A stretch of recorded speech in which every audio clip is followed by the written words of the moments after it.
Hi, I'm reading this from a script because I want to communicate to you my heart, so I want to get it right.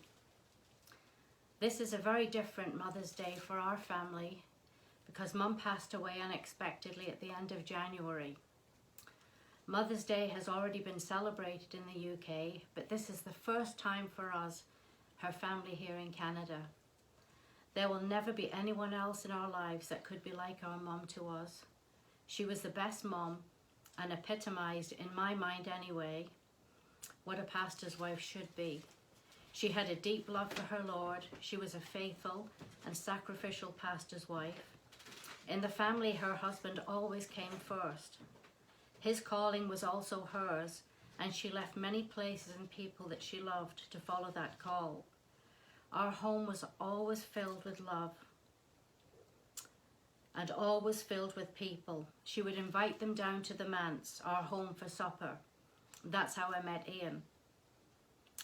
That's just the way it was. It was the way it was supposed to be. She was the most giving person I know, and I didn't realise the half of it until after she was gone, until I received the letters and cards from people everywhere that knew her and that had experienced her love and kindness also. But today I want to mention another lady, Edith Brown. Reverend George and Edith Brown were pastors all of their married lives. They never had children of their own, moving around Scotland, England and Ireland, and eventually went to lead the church in the south of England that my dad used to pastor in the 60s. They used to speak at revival services all over Great Britain back in the 70s, and they stayed at Mum and Dad's house numerous times over the years. And that's where we really learned to love both of them. She sang and played the piano and he preached. We used to sit in the front room, we called it the good room, and listen to all their stories, and Mum would bring in the tea and Victoria sponge cake.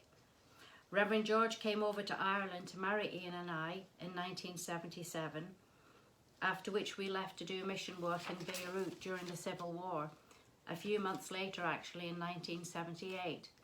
Edith and George were there to see us off, proud as punch, and supported us with their prayers during those years that we were away in Beirut, and subsequently in Colorado Springs for the 3 years of Bible college, and then on to Canada. Mum used to call Edith in Wales just about every week, especially since my dad died 3 years ago. They spoke about old times and gave and received comfort from each other. So when Mum passed, I'm still finding it difficult even to say those words. I began to call Edith. Not having children of her own, she doesn't really hear from many people. She has been on her own in the house since COVID-19. I called her last week after work at around 4:30 our time and 9:30 UK time.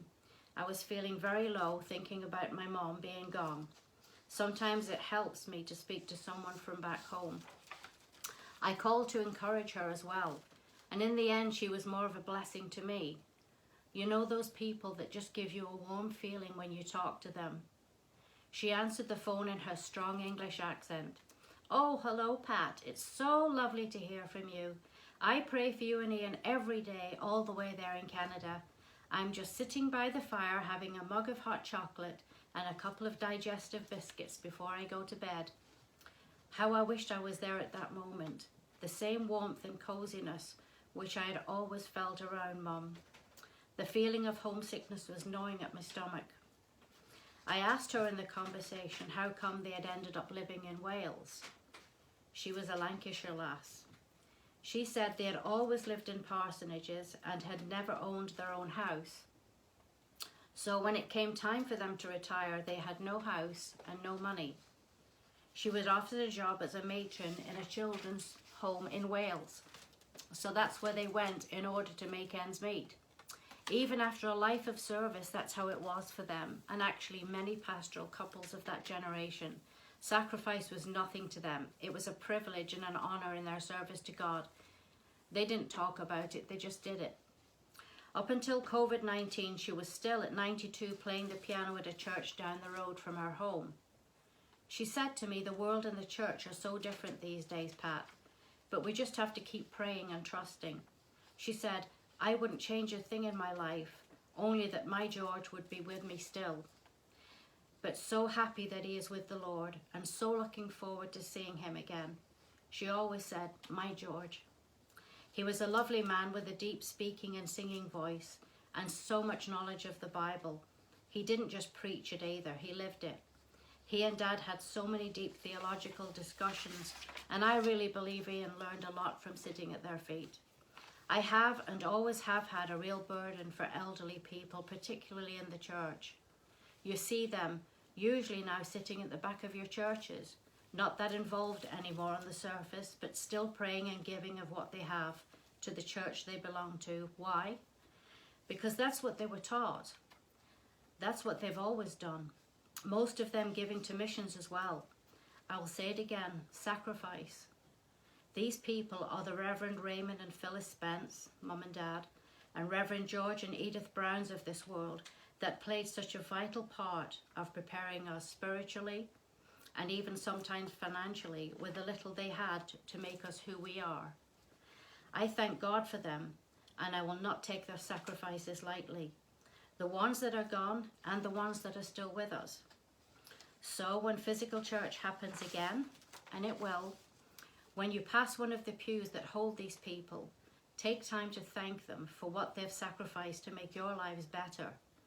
So on this Mother's Day, I want to honor Edith Brown, because even though she's not a biological mother, she is a spiritual mother in Israel to me and to so many. Thank you to all the mothers in Israel who continue to have tremendous influence on us. And as the song goes, thank you for giving to the Lord. I am so glad you gave.